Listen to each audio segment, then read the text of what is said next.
Eh bien, un acte d'une exceptionnelle barbarie vient d'être commis ici à Paris contre un journal.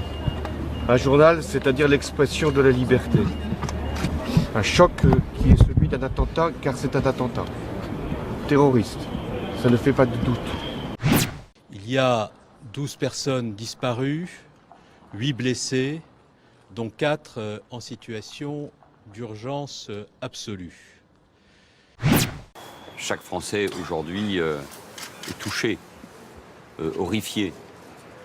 La seule chose que nous pouvons leur dire, c'est que nous ferons tout, et c'est ça l'essentiel de la tâche des forces de l'ordre, sous l'autorité de la justice, d'appréhender ces individus. Il faut se serrer les coudes et surtout penser à ces pauvres gens qui sont morts aujourd'hui d'abord. Il y a un devoir de compassion et là c'est la force humaine qui va nous permettre de vaincre ce que ces gens essayent de faire. La chose qui me paraît essentielle, c'est qu'on réagisse tous ensemble, dans la diversité de ce que nous sommes dans la République, et naturellement, toutes les actions que l'exécutif engagera, nous les soutiendrons, parce que cette violence inouïe, l'état dans lequel nous trouvons les gens actuellement, doit nous appeler au sursaut ensemble, un sursaut républicain. Cet attentat doit, au contraire, libérer notre parole face au fondamentalisme islamique. Ne pas se taire.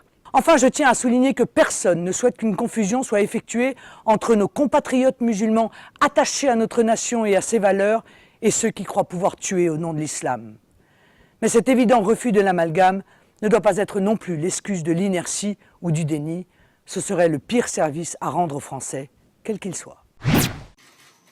J'appelle tous les Français à refuser la tentation de l'amalgame et à présenter un front uni face au terrorisme, à la barbarie et aux assassins. Le gouvernement doit prendre des mesures fortes contre le terrorisme. Nous devons élever notre niveau de vigilance et notre formation politique soutiendra sans réserve toutes les initiatives du gouvernement qui iront dans ce sens. C'était quand même des personnages incroyables. Et oui, ils sont vraiment morts pour les êtres humains, pour la liberté chérie. Et forme de héros modernes, mais sauf qu'ils sont tombés sous les balles. Ils sont tombés sous des balles, ces gars-là. Putain. Et il faut que ce moment transcende, on l'imagine. Évidemment, il n'y a même pas de débat. Le sujet politicien, tout ça, c'est n'a strictement aucun sens.